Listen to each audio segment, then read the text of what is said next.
professeur Ngale Djité, le directeur de l'école doctorale des sciences et des technologies. Cette 11e édition des Journées scientifiques de l'Université Gaston Berger de Saint-Louis a pour thème la recherche universitaire et la valorisation des résultats. Et comme je le dis souvent, ce qui différencie une université et un gros lycée, c'est la recherche. Sans la recherche, on n'a pas d'université. Et donc je pense que si l'UGB organise des journées scientifiques, donc l'UGB est dans son rôle. Et que le thème de cette édition, qui porte sur la recherche universelle et la valorisation des résultats, parce qu'une recherche aussi sans application, une recherche aussi sans impact sur la vie économique, sociale, politique d'un pays, pour moi c'est une recherche qui est inutile. Et donc l'UGB a très bien compris ça. Et ne serait-ce que sur le choix de la marraine, qui est la directrice générale du fonds de formation,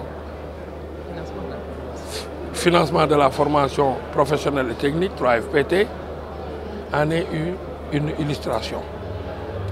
Alors, moi, je le dis souvent, qu'à l'université, on fait beaucoup de pédagogie et on fait peu de recherche. Si vous regardez bien, chaque fois qu'il y a des crises au sein des universités, c'est des crises liées à la pédagogie. Parce que ça soit sur le budget, que ça soit sur le temps, on peut toujours dire que 95%, 99% même est consacré à la pédagogie. Parce que nous sommes toujours en train de régler des problèmes pédagogiques. Toujours régler des problèmes pédagogiques. Et on a peu de temps pour se consacrer à la recherche. En tant que directeur d'école doctorale, il nous appartient d'inverser la tendance. Si on ne peut pas inverser à 60% pour la recherche et 40% pour la pédagogie, au moins il faut faire 50-50. Parce que c'est ça l'université. En tant qu'enseignants, nous tous, nous sommes des enseignants-chercheurs. Donc on a une charge d'enseignement, mais aussi on a une charge de recherche. Et le plus souvent, même les textes de ce pays ne définissent pas clairement, moi, quelle est ma charge en recherche. On me dit que je dois faire 6 heures d'enseignement par semaine, pendant 13 semaines ou bien pendant 25 semaines. Mais on ne me dit jamais en tant qu'enseignant qu'est-ce que je dois faire. Et pourtant, le décret est clair. Le décret dit que l'institution doit définir la charge en termes de recherche de chaque enseignant. Et ça, je pense qu'il appartient aux autorités de le faire.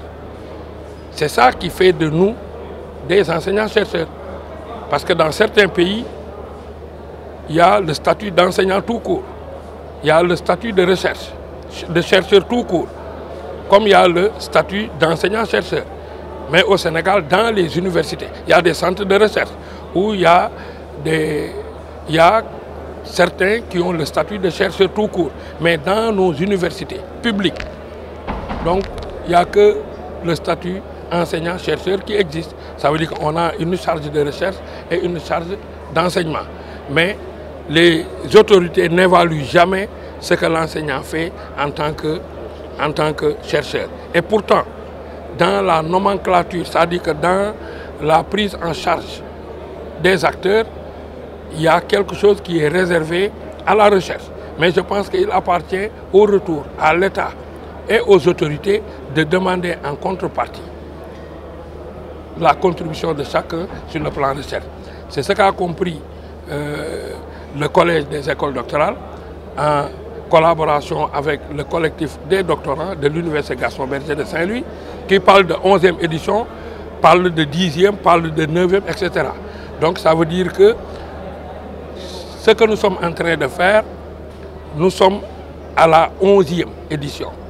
Et qu'on va continuer aussi de le faire et on va travailler pour que la recherche soit mieux prise en charge.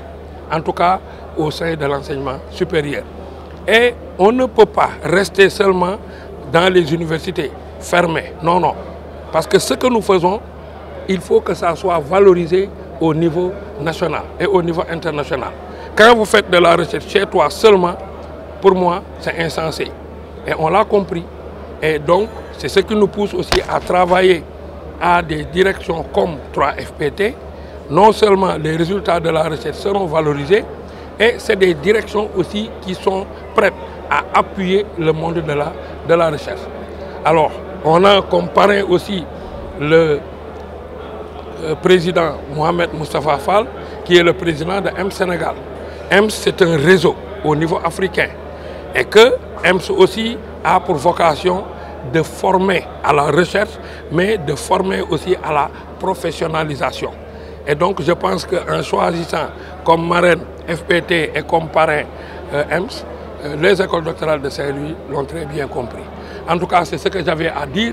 Et mon cri de cœur, tout simplement, c'est de demander à l'État du Sénégal, c'est de demander aux autorités de mieux prendre en charge les questions de la recherche. Et c'est à l'État de doter des universités aussi des textes qui accompagnent la recherche. C'est de doter aussi les universités d'un budget conséquent, même s'il faut flécher le montant qui sera alloué à la recherche. Et en contrepartie maintenant, demander des rapports d'activité. Et que l'État, en finançant la recherche, l'État peut orienter même la recherche.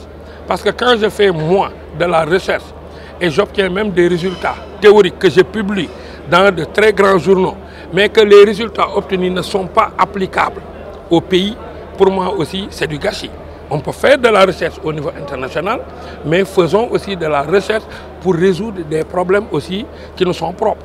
Et je pense que ça, pour que l'État puisse orienter les universités dans ce sens, l'État n'a qu'à mettre les moyens. En mettant les moyens, l'État maintenant peut poser un certain nombre de conditions. En tout cas, c'est les quelques mots que je voulais dire. Je ne peux pas terminer sans remercier notre chère marraine, Madame Sophie Diallo, qui est la directrice de 3FPT, qui est alumni de l'UGB et qui est aussi personnel administratif et technique de l'UGB, qui a occupé aussi beaucoup de fonctions dans cette université. Je remercie le professeur Mohamed Moustapha Fall, qui est aussi alumni de l'UGB, qui a eu beaucoup de cadeaux sur le plan international et qui est aujourd'hui le président de EMS Sénégal. Alors je remercie Pape Cheikh Beng, qui est le coordonnateur du collectif des doctorants. Et que les écoles doctorales, ce que nous faisons est facilité par une collaboration saine avec le collectif des doctorants, qui ont beaucoup d'idées et qui ont beaucoup d'ambition. Et moi, je dis que le collectif a besoin juste d'être accompagné. Et que nous l'avons compris et nous ne cessons de les accompagner. Il peut compter sur nous et c'est en collaborant avec le collectif que les doctorants soient mieux pris en charge. Et pour terminer, je dis toujours que ce qui différencie une université et un lycée, c'est la recherche. Donc faisons la recherche, demandons à l'État de financer la recherche et demandez à l'État d'orienter la recherche pour que les questions économiques, politiques et sociales de ce pays soient prises en charge par les chercheurs du Sénégal.